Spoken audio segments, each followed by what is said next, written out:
Ito naman yung chicken tocino na ginawa ko nung nakaraang araw. Naisipan kong gumawa nito para meron kaming pang breakfast ni Belle. Gumamit pala ako dyan ng chicken breast. Hiniwa ko lang ng katamtamang nipis. Then naglagay ako ng dinikdik na bawang at black pepper. Mas marami, mas masarap. Mas masarap to gumamit kayo ng chicken thighs. At 1/3 cup ng sugar, 1/4 cup ng soy sauce, 1/4 cup din ng ketchup. Tapos, pwede kayong mag-add pa dyan ng food color na red. Kung meron kayong pineapple juice, mas masarap pa. And then, kung wala rin kayong pineapple juice at meron kayong soda, white soda, pwede rin kayong maglagay konti. Nag-squeeze lang ako ng konting lemon dyan dahil wala nga akong pineapple juice. Haluin lang yan mabuti, then ilagay na yan sa freezer. Sa paglagay ko naman sa freezer, hinati ko yan sa dalawang lagayan.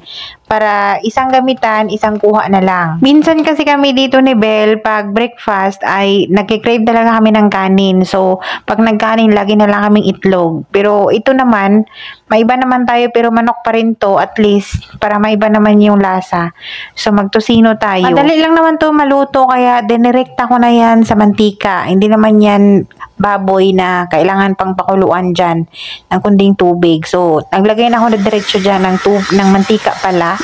And then, mainit na yan na apoy para mas madaling mag-caramelize yung ating sauce dyan. So, pagka may sunog-sunog na konti, eh, okay na yan. Luto na yan. Mas juicy to pag chicken thighs ang gagamitin. Kaso lang, wala kaming chicken thighs dito. So, chicken breast talaga ang marami dito sa bahay. Kaya, ito na lang yung gagamitin natin. Ito pala yung lunch namin ni Belle kahapon. Nauna lang akong kumain dyan dahil nga ay umalis ako kahapon. Yung pinagprituhan dyan na pan ay masarap yan. Ilalagyan ng kanin. Gigisa mo yung kanin dyan. Lagyan mo lang ng maraming garlic. Pero masarap pa rin sana kung pork yan. Kaso lang wala naman tayong pork. Tiis-tiis lang muna tayo, no? Wala naman talaga tayong no choice dito sa bansang ito. Kundi manok at laham lang. Yung kanilang karni dito ay karo. So ito na yung ating chicken tocino, guys. I hope you like it. Wala akong suka na may anghang.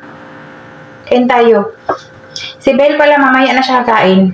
Alas 12:49 pa naman dito. Saan ba siya kain? Kakain lang namin ng talitaw. Yung suka ko hindi maanghang.